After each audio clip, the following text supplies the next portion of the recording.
Marie Kondo is famous for recommending that people only keep things that spark joy, things that make them feel excited and joyous to hold. When it comes to buying new things, I'm sure many of us, whether we like it or not, have few things that spark similar emotions. So in this video, I want to share with you my personal 5, what you might think as weird things that I actually love spending money on. But first, if you're new to the channel, my name is Tay from Financial Tortoise. In this channel, I discuss personal finance, investing, and another very interesting topic, surviving a multi-generational family. If these topics sound like something you want to learn more about, I would much appreciate it if you consider subscribing and also hitting that like button. And if you have yet to download your free copy of the Standard Generation's Guide to Financial Security, 10 Steps to Securing Your Family's Financial Future, please go to my website at financialtortoise.com and do so. I send out weekly newsletters with other great tips on mastering your money, and I wouldn't want you to miss them. I know this is a personal finance YouTube channel, so it's weird for me to speak about things that I love spending money on. But I can't help it. There are just times when I find things I just love to spend money on. Ramit Sethi, the author of I Will Teach You to Be Rich, had a saying: spend extravagantly on the things that you love and cut costs mercilessly on the things that you don't. I am a firm believer of this statement. Money serves a lot of purpose: wealth, security, prestige. But one thing that many of us who are hyper-focused on saving forget oftentimes is that money is ultimately there to buy us things that we want. This could be tangible things like a house, a car, or a nice pair of clothes, or intangible things like power, self-worth, or freedom. And you shouldn't feel guilty about spending money on the things that you love, as long as you're also cutting costs mercilessly on the things that you don't, so you can really afford them, not putting them on your credit card. Alright, the number one weird thing that I love spending money on is a nice haircut. And when it comes to taking care of my hair, I don't mean getting a $7 haircut at Supercuts every month. Don't get shocked by this, but I gladly pay more than $40 every few weeks for what most people would call a short trim that's barely noticeable. Most people wouldn't even barely notice my haircut, and my wife barely notices it herself. Every few months, I also gladly pay well over $100 for a nice perm. I know what you might be thinking at this point. What's wrong with this guy? Is he a wannabe middle-aged K-pop star? Maybe or maybe not. Again, let's not judge. During the height of COVID, I didn't dare to go to the grocery store or even to my downtown office, but the one place I was willing to risk my life for was to get a good haircut with my hairstylist.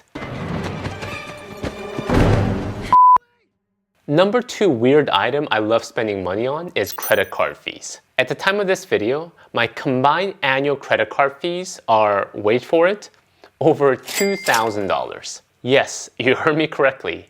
I gladly pay over $2,000 in annual credit card fees to maintain over 10 credit cards in my wife and I's wallet. Again, you might be thinking at this point, what is wrong with this guy? How in the world does he have a personal finance YouTube channel? I know, right? But the reason I gladly pay over $2,000 in annual credit card fees is that I get multiple times that back in free hotels, airfare, and travel perks like lounge access and fancy status upgrades. My family hasn't paid for a hotel room or airfare in well over several years. And when we're flying, we hardly ever pay for food at the airport because most often we have lounge access, where you can get food and drinks for free. This is what's also called travel hacking, and there are literally hundreds of YouTube channels and podcasts dedicated to this art of travel hacking for free. I'll have links to a few of my favorite resources below in the description. Credit cards can be a very dangerous tool if you don't know how to manage your personal finances well. But if you don't carry credit card balance and manage your spending well, credit card perks could be an awesome tool in your arsenal to help you travel on the credit card company's dime instead of yours. Number 3 weird area I love spending money on is to spend money on mending or fixing old items. The other day I noticed a small tear on my jeans. Nothing unusual, just due to wear and tear. Now, what most often happens is that many of us just throw out this old pair and buy a new one. And if the tear or the damage is too much, this might be the wiser choice.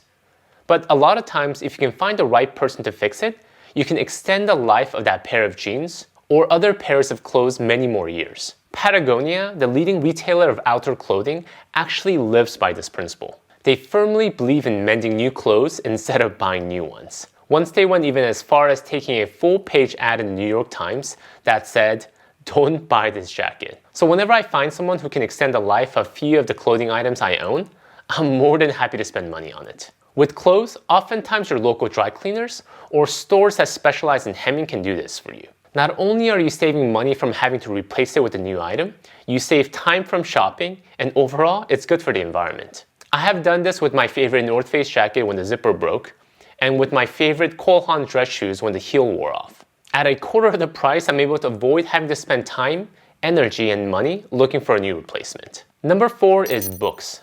You might be thinking, that doesn't sound that weird. I love spending money on books as well. But hold on, I take it a step further. When I find a book that I really love, I not only get the hard copy, I get a digital copy, and I also get the audio version. Okay, you're definitely thinking at this point, this guy is really weird. When I was growing up, my parents couldn't afford after school. So what my mom would do was just drop me off at the local library. I think back now, and I'm kinda shocked that I was left alone at some random library as a 9-year-old for hours on end. But hey, this was the 80s and times are very different. But being stuck in the library all day helped me to really appreciate the power of books.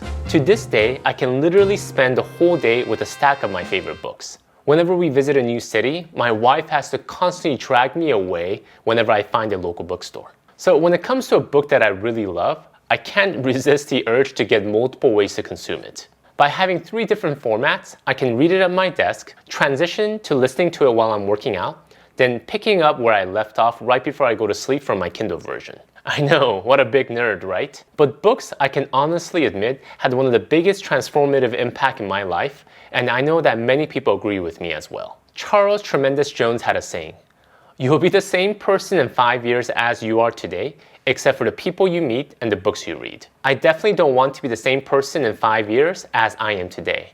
And if having 3 different copies of the same book can help me get there, I'm more than happy to spend that money. Number 5 weird thing that I love spending money on is on whiteboards.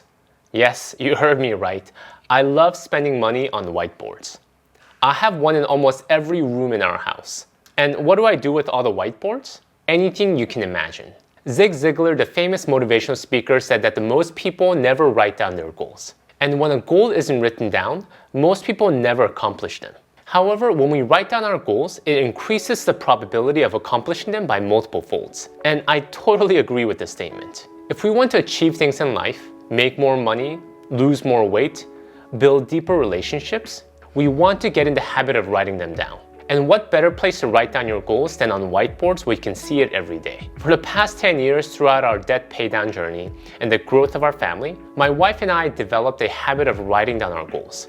1 year, 5 year, 10 year. We write it on a whiteboard in our bedroom, and because it's right in our face, we can't help it but reflect on it daily. We review it actively when we're reviewing our budget and net worth monthly. And I believe it subconsciously impacts our decision making, whether we know it or not. And our kids get in on the fun too.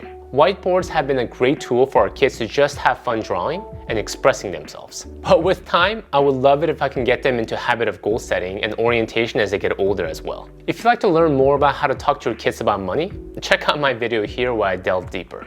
Thank you guys for watching, and until next time, all the best.